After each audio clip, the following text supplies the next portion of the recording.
And we are ready to roll. Good morning, folks. Welcome to episode 86. I have a very timely and I believe impactful show for you today on the subject of tariffs. Have you heard that been going around lately? Tariffs? The ramifications of our current government policy is not just impacting large global organizations, but small US based privately owned companies, which is essentially, as everybody knows, or you should know, the backbone of our economy. I am pleased to announce that my guest today is John Tulak, who is eminently qualified to discuss this topic. John is an international and general business attorney and has been in private practice since 1977. So if you want to backdate that, you probably figure out what his age is. He is recognized in the Bar Register of Preeminent Attorneys as an expert in international law. How would you like to have that label? He advises on all aspects of doing business with China, Mexico, and other countries. He has also advised client judges and regulators on certain aspects of international law. So, John, let's bring him out. Mr. Tulak, welcome. Thanks for showing up on the show. Thanks for having me, Gene. It's good to be here. Okay, John, I got to ask you a very hard-hitting question. Your bio and resume is too good to be true. Was it actually written by AI, and are you a freaking robot? Sometimes I think it'd be nice to have an avatar or six, cloned like Dolly the sheep. I'd get a lot more done. But no, I write all my own material. And I do use artificial intelligence for preparing for a number of things. Okay, all right. Well, John, let's get to the meat. And I realize this is a day-to-day thing, but what is happening globally as we speak today in your world? So what we have right now is pure chaos. Okay. They can't put a finer word on it than that. If there's a plan, nobody can see it. Okay. I'm sorry, I wasn't expecting that answer. Go ahead. One thing that is just terrible for a business, any business, large or small, or for that matter, a country, is uncertainty. And the tariff policy has plunged the entire world into uncertainty so that it is much more difficult to assess risks associated with where this may finally sort out. Sure, sure. We've already seen flip-flopping, according to the folks who are not supporters of Donald Trump. It's backtracking, flip-flopping. You're screwing up. You're recognizing and backtracking, where supporters of tariff policy, oh no, there's a plan here. It's a transactional kind of thing to literally change the way global trade will be viewed and managed going forward. Okay. What do the Euros think about this? They think we're crazy. In every language we can think of, right? Right. I don't pull any punches. I will call them. I know that. Yeah, I know. I call you the Muhammad Ali of law. So what is the impact on U.S. small business owners in general? And what business advice would you have for them? So the harm, and I do think that this kind of tariff policy causes serious harm that can be enduring, will fall disproportionately on smaller business. Now, if you're Apple, you can weather this a whole lot better, even though it may cost you hundreds of millions of dollars. But you can weather that better than a small company that, let's say, depends on intermediate component parts that need to be imported from places like China in order to make a final product. Okay. So Okay. you're looking at 145% tariff on such goods coming from China, and that really hurts. So small business is not in the same position to weather that kind of storm, and the Chinese manufacturer that makes those parts may be another kind of small business, mom and pop type of operation. And so who's going to absorb all of this? You're going to have to negotiate with your supplier about sharing the burden, or you both may go under. Well, that was my next question. What should the small business owner do? So you've been hearing, perhaps in some circles, certainly in supply chain management, you're hearing the word pivot. You need to pivot. And that's easy to say, but it's a lot harder to do. You can't turn on a dime.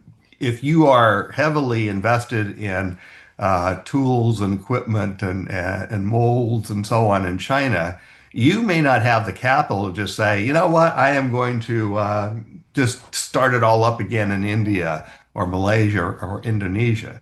You may not even get the capital to do that. So you may be Exactly. stuck. Exactly. Okay. But we So, do have to pivot. Resiliency is something I've been preaching for years. Don't be sole source reliant on one company or one country for your critical needs. okay, I'm going to ask you to be a judge in this fight.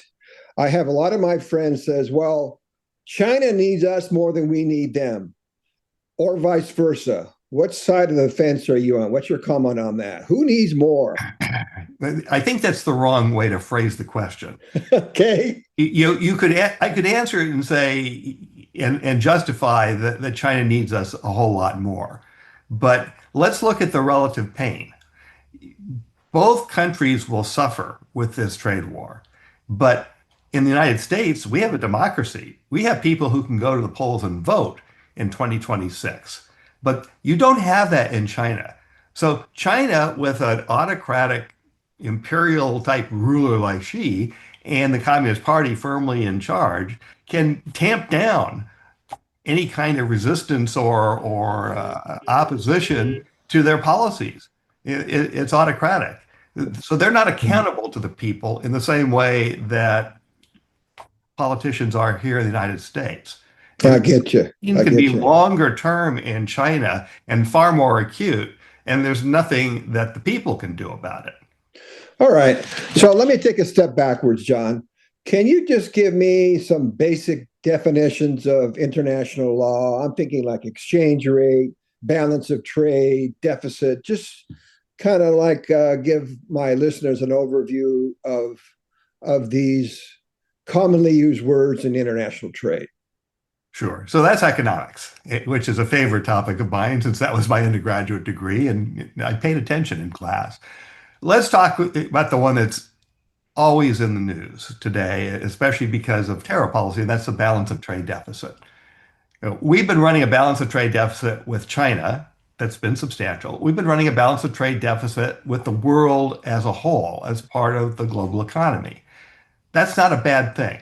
What does that mean? It means we can afford to buy goods that can be made more inexpensively somewhere else because we have accumulated the ability to buy because we have grown our wealth here, not entirely because of manufacturing. Manufacturing is less than 20% of our economy, but because of our capital markets, we're the biggest in the world, because of our productivity, and so on. So, what we have done is we have lifted 2 billion people out of poverty by our ability to buy things that are made somewhere else.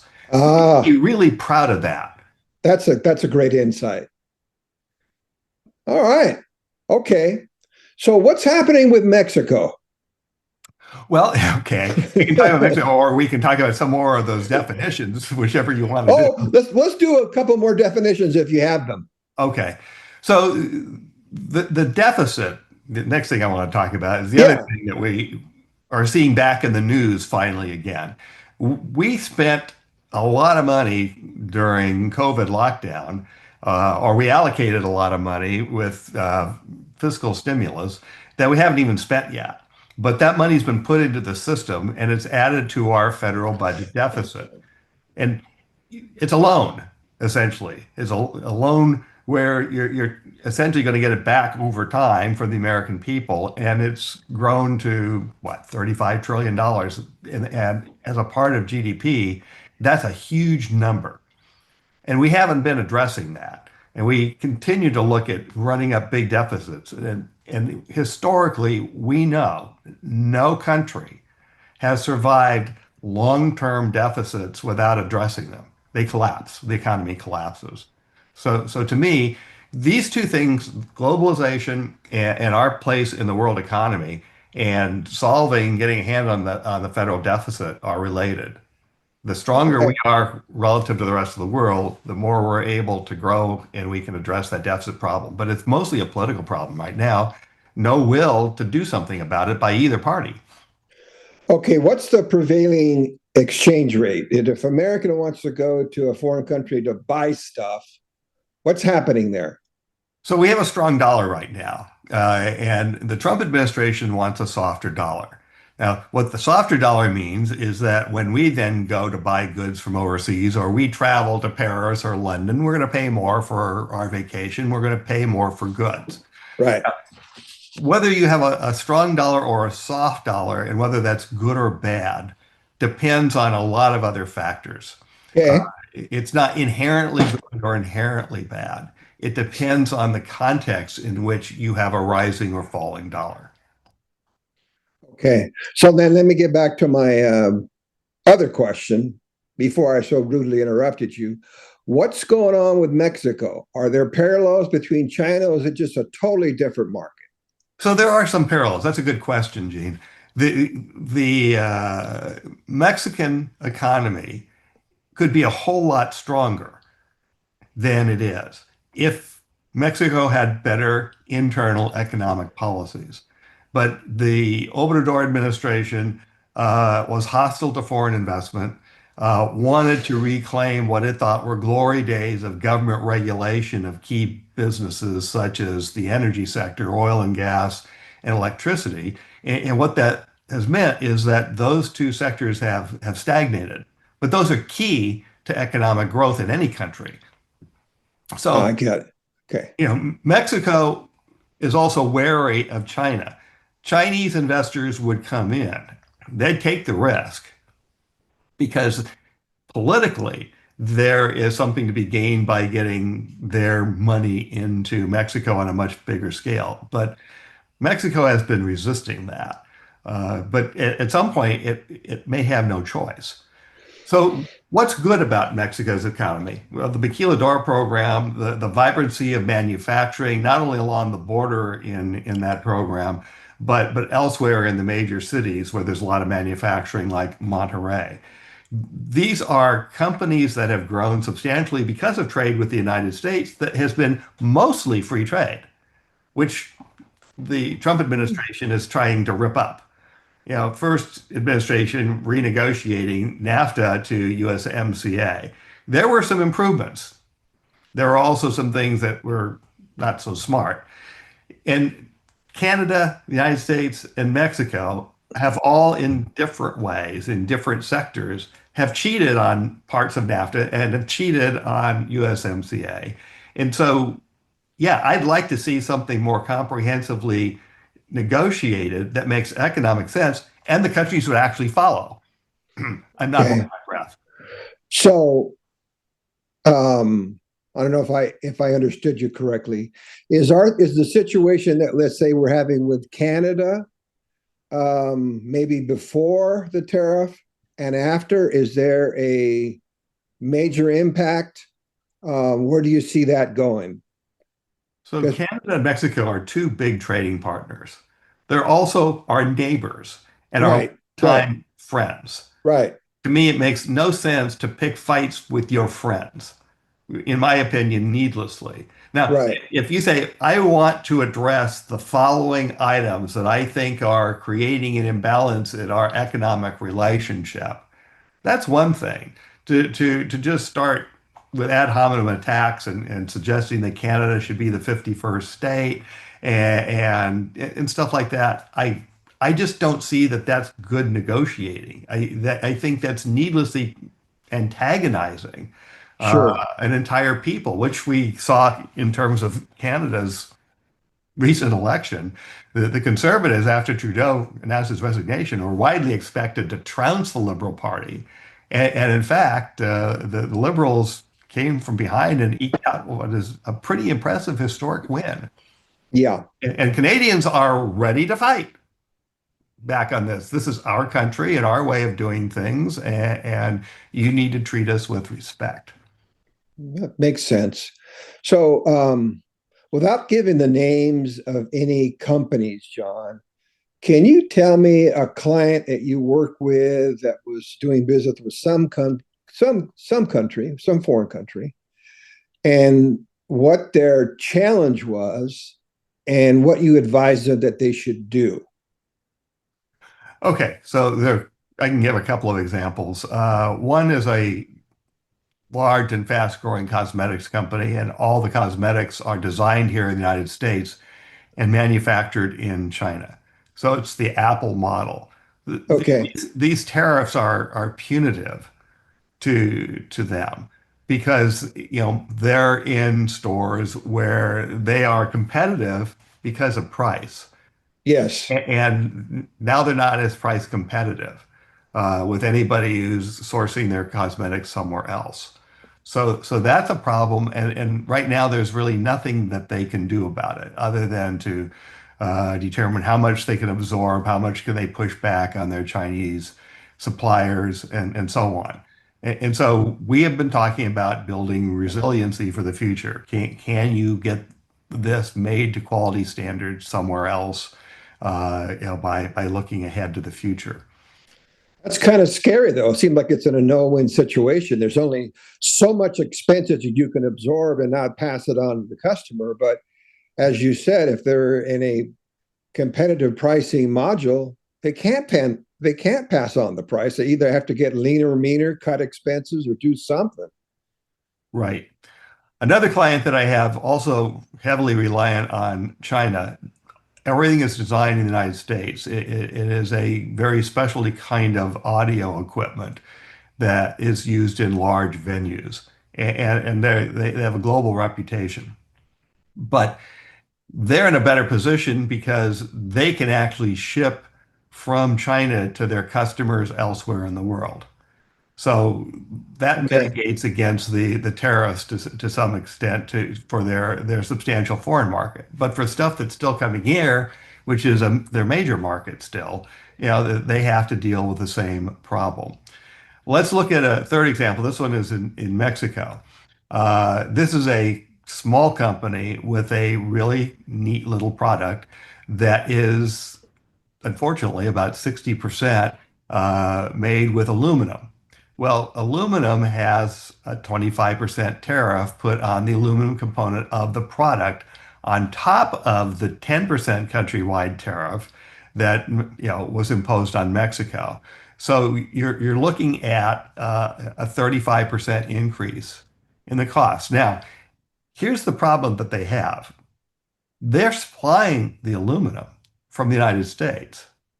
But the executive order on the tariff on aluminum says it has to be both smelted and refined in the United States, and they don't know where it was smelted. Most of the smelting of aluminum is done either in Canada or in Mexico. There are only two smelters left in the United States. Really? So Wow. even though they bought the aluminum here, it was refined here, they may not get the exemption from that 25% tariff unless they can prove it was smelted.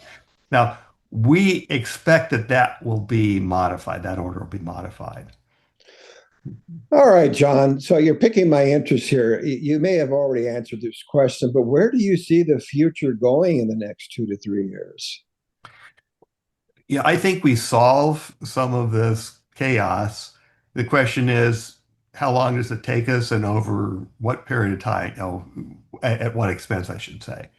And I don't know. I don't think anybody does. I do know the longer this goes on, the more uncomfortable it's going to be, the more economic hardship it's going to create, and the greater likelihood that we will have a recession sooner Shit. rather than later. Um, are there any industries, John, that are more impacted by the tariff situation than others, or is it just across the board? It's not across the board, and anything that it has aluminum or steel content has that extra tariff on top of it. And then there are certain sectors where, for whatever reason, there's another tariff because of the nature of the product. So high-end watches from Europe, particularly from Switzerland, have Yes. have been even before this current round have been subject to a tariff on the contents and also on the band. So an aluminum or a steel band would be subject to the higher tariff.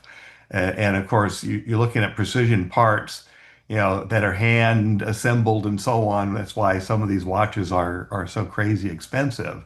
And depending on the materials, that could really be a substantial amount of that watch on the component parts subject to the higher tariff. Okay. So, do you have any additional insights or comments, John, where I haven't specifically asked you a question? Is there something that you think is really important that my audience should hear? I think that yes, that's a great open-ended question, and of course I can go on and on and on with something like that. You be careful how you ask your question.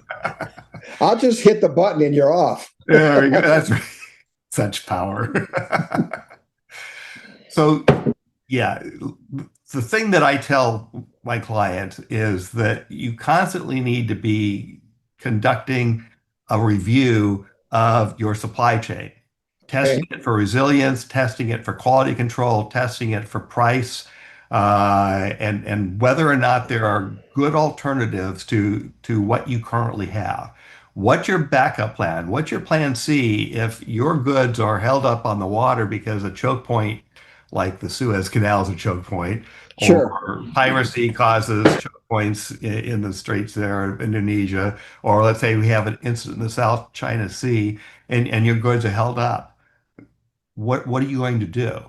So I have a what I call an international legal audit that looks on both sides of the import and export side of the equation or the selling in the United States. Is how good is what you are sourcing from abroad? How good is your system? And checking it regularly, including contract review, because over time, laws can change, regulations can change. Then you do the same thing with your sales. If you're exporting, you have to constantly be aware of changes to export regulations, make sure you're in compliance. You can say, "Oh, that's not my problem. That's up to the importer, the party that buys my goods." Well, I'll give you an example. Client had a specialty lighting effect that was used in the theater industry. Okay. It was about a $30,000 item. But they didn't know how to classify it for tariff purposes because they never bothered to look. Had they bothered to look, that 100% tariff that the British imposed on it by classifying it in a different way than they could have classified it meant that the $30,000 item was a $60,000 item. Guess what? Theaters can't afford that kind of doubling of costs, and they never bought anything else from this company. Wow. Now, you Wow. could say they should have looked. Yeah, they Right. should have, but we could have caught that and classified it in a way that the British customs people would have accepted. So you can't just rely on somebody else and say it's not my problem. I get it. So, I had heard that the current tariff policy is tantamount to a national sales tax. Do you agree with that statement? A really smart guy that I've known for a lot of years, and I respect his work, Jay Pragg from the Drucker Institute here at the Claremont Colleges, has argued that the effect of a tariff is like a national sales tax. And yeah, I hadn't thought of that. I do think there's truth to that, but a national sales tax is inherently regressive. So that means that your poorest people are going to disproportionately bear the burden on their consumption. So Right. what do you do with that? Then you say, well, we'll have a government policy that allows them to draw that back, or we'll give them a stamp like a food stamp, or we'll give them something to cover some of that. But then that's more government, you know, interfering essentially with what, market pricing would determine in a better way. I'm a firm believer in free trade. The United States has never had true free trade, but we have had freer trade historically for most of our uh, existence than most of the rest of the world. But one of the things that I don't understand, and I'm not heavily into politics. I'm just a businessman, but it just seemed like with all the negative feedback that the Trump administration is getting from all corners of the world, all types of people, maybe they're backing off a little bit, but it just seems like they're digging their heels in. I I think don't understand that. I don't either. I really don't. Are all these people wrong? Well, okay. I'm an equal opportunity basher. I don't play politics. If a policy is bad, I'll say so. If a Yeah, policy is good, I'll say so. And to give you an example, in the first Trump Obama administration, he came up with a thing called double exports, and the goal was to use our government programs, and we had a whole lot of them, to help U.S. companies export. And the goal was to double the size of our exports within 5 years. And we were well on our way to achieving that with the help of literally 22 government agencies providing resources. And then abruptly, he canceled the program. Never did quite figure out that.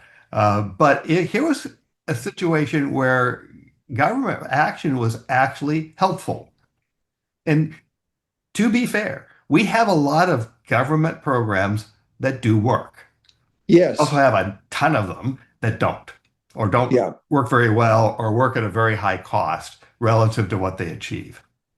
I think as an American citizen, and I would think that a lot of people would probably have the same thoughts that, I can't control what the federal government does. As long as it doesn't impact my personal life, I'll just live with it. But it is impacting my personal life because my personal portfolio has eroded because of the skittishness of the stock market. It's costing me money. It is indeed. And of course, the unsophisticated investor, the folks that do their own investing will follow the herd, they're the ones who get burned the most. It's the burning match.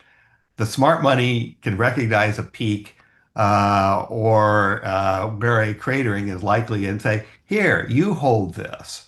So somebody else's fingers get burned by holding the match. Right, right. So buy and hold is a good strategy if you're Warren Buffett. And it's also a good strategy if you're a small investor and you can't guess better than the market. Right, right, Better right. off holding and let it come back than to panic sell, take a loss, and then try to rebuild that loss from scratch. All right, John. I know I already asked you this question, but I'd like for you to answer it again if you would be so kind. What is the main takeaway that my small business owners should adhere to after this episode ends? So hunker down, don't panic, and don't do something that you will regret later. Try to figure out how to ride this out in the short term.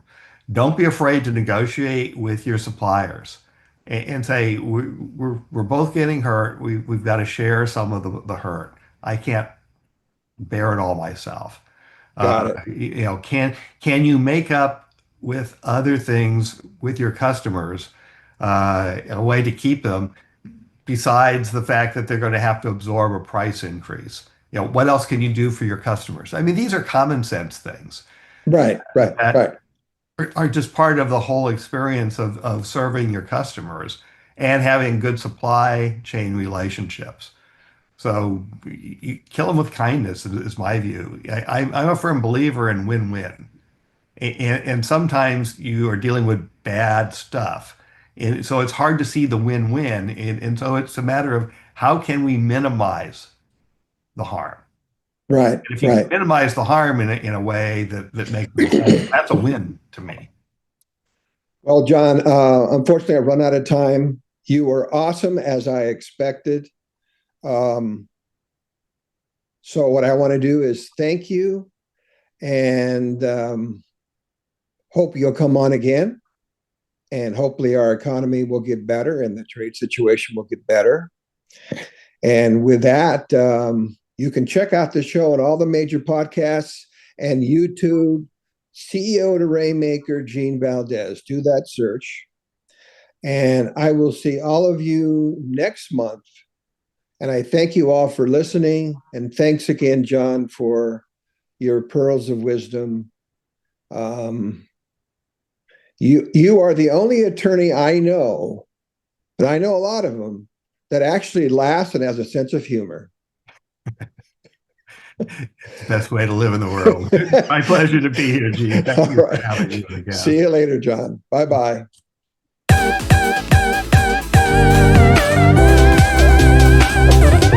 This has been CEO to Rainmaker with Gene Valdez. To find out more, like us on Facebook, LinkedIn, and follow us on Instagram, TikTok, and Twitter. If you have questions, email the show. Find that link and others in the show notes. Thanks for listening, and join us again next time.